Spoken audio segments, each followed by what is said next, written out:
Hello everyone, welcome to Acumen. देखिए बेटा, आपका जीएमसी का क्लास 3 का पेपर हुआ है कब? 7 जुलाई को, यानी अभी कुछ दिन पहले।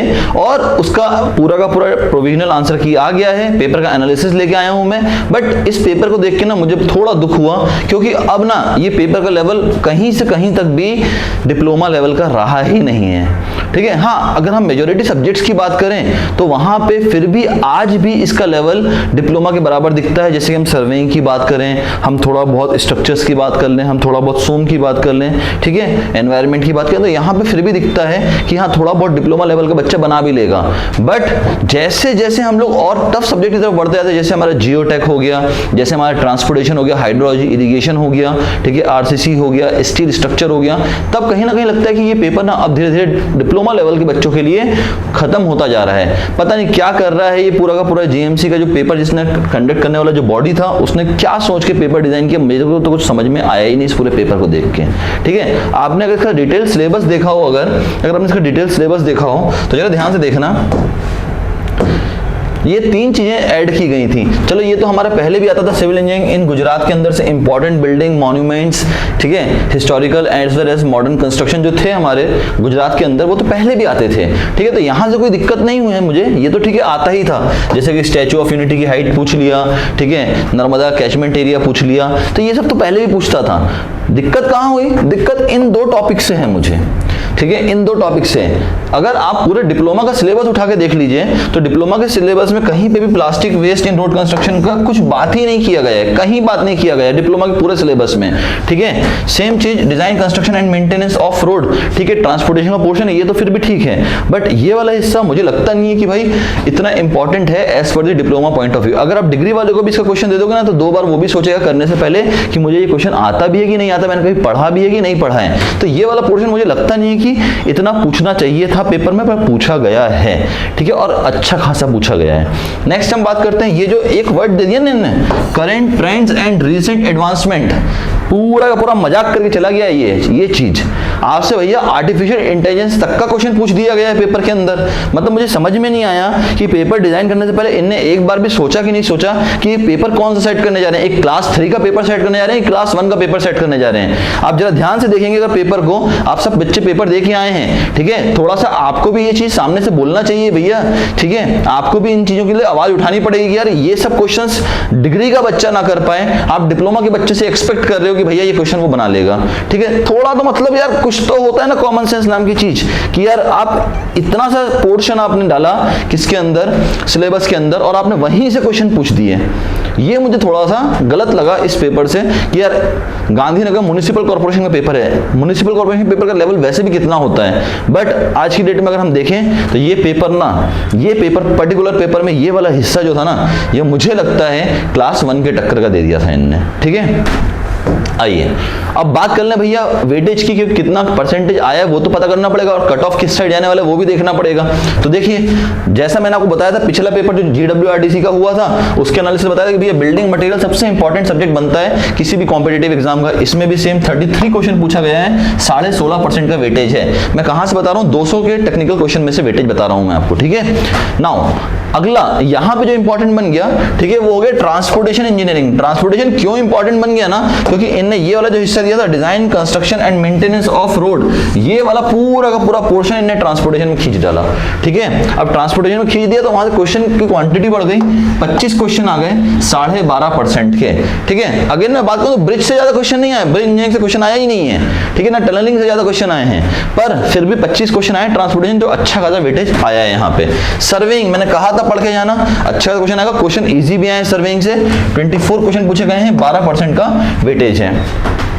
नेक्स्ट आता है हमारा एस्टिमेशन एंड कॉस्टिंग, ये अच्छा खासा पूछा गया है। अच्छा, मुझे एक चीज समझ में नहीं आ रही है, ठीक है, अभी अपन डिस्कस करते हैं उसके ऊपर। एस्टिमेशन एंड कॉस्टिंग से पूछा गया 19 क्वेश्चन, ठीक है, 9.5% का, और क्वेश्चन के लेवल ना काफी अच्छा लेवल था यहाँ पे। मतलब कुछ क्वेश्चन तो बिल्कुल ही बेसिक बच्चों टाइप से एकदम लड्डू टॉपिक्स, ठीक है, और कुछ क्वेश्चन ऐसे थे जिसमें सॉलिड आपका दिमाग लगना था। ठीक है, अगला आता है CPM, construction planning and management. देखो लास्ट पेपर और इस पेपर मुझे एक चीज समझ में आ गया कि CPM ये चाहता है कोई बच्चा बना के ही ना आए। भाई कहां से क्वेश्चन पूछ रहे हो प्रभु, समझ में तो आया कहां से क्वेश्चन पूछ रहे हो। सीपीएम से क्लास 1 और क्लास 2 के अंदर इतने टफ क्वेश्चन नहीं पूछे गए जो क्लास 3 के पेपर के अंदर पूछे जा रहे हैं। बच्चा बना कैसे पाएगा, मुझे तो ये समझ में आया डिप्लोमा के बच्चे को सीपीएम कितना पढ़ाया जाता है, और उसके अंदर भी आप इतना क्वेश्चन पूछ लो कि बच्चा बना के ही ना आ पाए। मतलब फेल करना, सीधा बोलो यार कि हमको चाहिए ही नहीं। 5 वैकेंसी निकाली थी आपने, तो आप पेपर को टफ निकाला जा रहे हो। मैं बोलता हूँ टफ निकालो, कोई दिक्कत नहीं है, पर जो बच्चे का, जितना बच्चे ने पढ़ा हुआ है, जिस लेवल का आपने मिनिमम रिक्वायरमेंट रखा हुआ है उस एग्जाम में, कम से कम उस लेवल का तो पेपर दीजिए। ये थोड़ी ना कि भाई मुझे अगर 5 ही वैकेंसी भरनी है तो मैं 5 वैकेंसी के लिए पेपर इतना टफ निकाल दूं कोई सिलेक्ट ही ना हो, ये थोड़ी ना होता है यार। ठीक है, तो सीपीएम में फिर से अगेन 15 क्वेश्चन पूछे गए, 7.5% का वेटेज है। ठीक है, पर्ट सीपीएम से क्वेश्चन आए वो ठीक है, बट उसके बाद जब ये अंदर चले जाते हैं, ठीक है, और उसके अंदर ढूंढ ढूंढ के जो टफ क्वेश्चन निकाल रहे हैं, ये वो गलत है। मुझे गलत लगता है भाई। अगर यही काम आपको करना है तो क्लास 1 के पेपर में कीजिए। क्लास 1 में बच्चा बनता भी क्लास 1 ऑफिसर है ना, तो वहां पे कीजिए ये काम, वहां पे चलता भी है। पर क्लास 3 के पेपर में ये थोड़ा ना चलता है भाई ये काम करना। आरसीसी 14 क्वेश्चन पूछा गया, 7% का वेटेज है। नाउ बात करते हैं जियोटेक और हाइड्रोलॉजी इरिगेशन। इसने मुझे बड़ा दुखी किया। देखिए, मुझे लगता है कि सॉइल का वेटेज कम करना, इतना कम कर देना गुनाह है, क्योंकि सॉइल एक बहुत इंपॉर्टेंट सब्जेक्ट में गिना जाता है। ठीक है, बेसिक अगर आपका एनवायरमेंट, ट्रांसपोर्टेशन और अगर जियोटेक वीक है तो फिर मेरे ख्याल से दिक्कत होनी चाहिए पेपर में। बट यहाँ पे तो देखो आप जिस तरह से जियोटेक लेके जा रहे हैं, एक समय ऐसा ना हो जाए कि इसका परसेंटेज 1 या 2% पे रिस्ट्रिक्ट कर दे। तो 6.5% का वेटेज है यहाँ पे। बात करते हैं हाइड्रोलॉजी इरिगेशन की। 12 क्वेश्चन पूछा है, 6% का वेटेज है। ठीक ठाक क्वेश्चन थे, यहां से कोई दिक्कत नहीं हुआ इस पोर्शन में। अब नेक्स्ट आता है एनवायरमेंटल इंजीनियरिंग। एनवायरमेंटल इंजीनियरिंग से अच्छे खासे क्वेश्चन पूछे गए, 10 क्वेश्चन पूछे गए, जिसका 5% वेटेज था। और यहां पे मुझे कहीं ना कहीं लगा एमएसडब्ल्यू बहुत पूछा गया। म्युनिसिपल सॉलिड वेस्ट का बोलबाला रहा है एमएसडब्ल्यू का। ठीक है, एमएसडब्ल्यू का बोलबाला रहा है इस बार भी। ठीक है, इनको एनवायरमेंटल इंजीनियरिंग से मुझे लग रहा है कि बाकी सब इनने पूछ चुके हैं ना, अब इनका एनवायरमेंटल इंजीनियरिंग से मोह उड़ गया है। ठीक है, जो हम कहते हैं किसी से मोह उड़ जाना हमारा, वो इनका एनवायरमेंटल इंजीनियरिंग से मुंह उठ गया है। ठीक है, अब ये एमएसडब्ल्यू खेल रहे हैं ना, खेलते रहिए एमएसडब्ल्यू, करते रहिए एमएसडब्ल्यू, है ना, और क्या कह सकते हैं। सॉलिड मैकेनिक्स, ठीक है, 8 क्वेश्चन पूछे हैं, 4% का वेटेज है। ठीक है, डन है ये सब। तो ये वाला पोर्शन जो है ना मिसलेनियस, जिसकी मैं बात कर रहा था आपसे, यहां से आपसे क्वेश्चन पूछे गए हैं, 8 क्वेश्चन पूछे गए हैं, 4% का वेटेज रहा है। ये वाला पोर्शन थोड़ा सा मुझे हमेशा ट्रिकी लगता है, इस बार तो इस पे बहुत ही ज्यादा ट्रिकीनेस कर दिया गया है। ये तो मतलब खत्म ही कर दिया इस बार तो पूरा।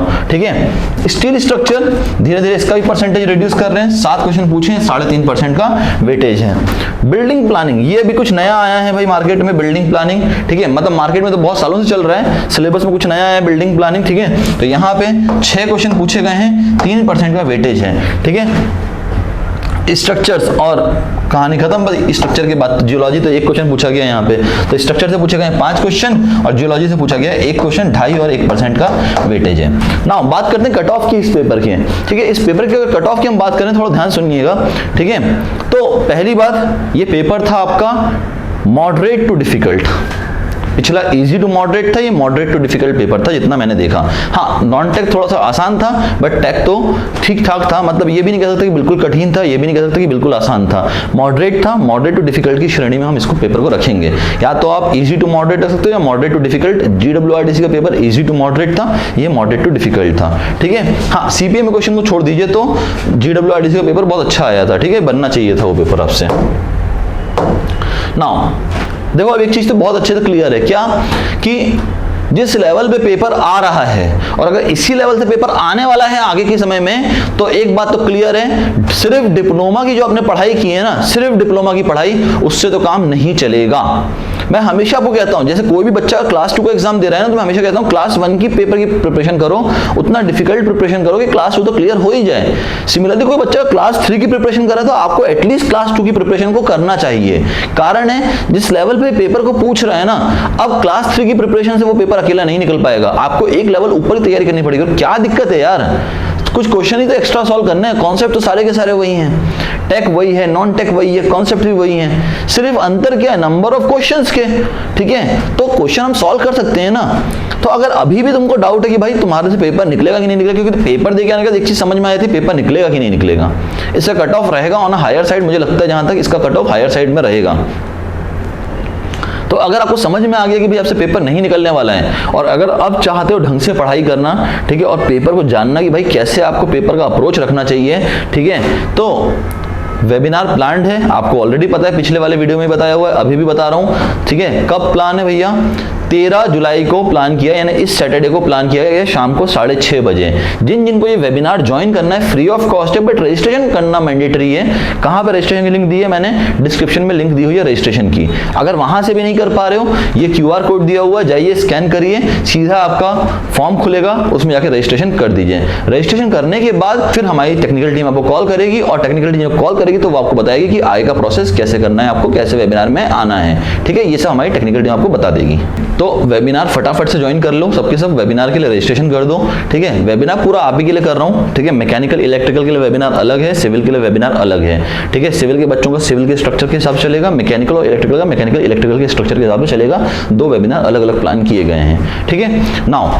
नाउ अब कोई बच्चा अगर वडोदरा का है और वो सेंटर विजिट करना चाहता है, ठीक है, ऑफलाइन क्लास के लिए, तो ऑफलाइन क्लास के लिए भी सेंटर पे आ सकता है। यहाँ पे ये कॉन्टैक्ट नंबर है, आप यहाँ पे कॉल कर भी सकते हैं, ठीक है। अगर आपको ऑनलाइन बैच सीधे ज्वाइन करना है तो भी आप इस नंबर पे कॉल करिए, आप इन नंबर पे कॉल करिए, मेरी टीम आपको पूरे बैच की इंफॉर्मेशन दे देगी।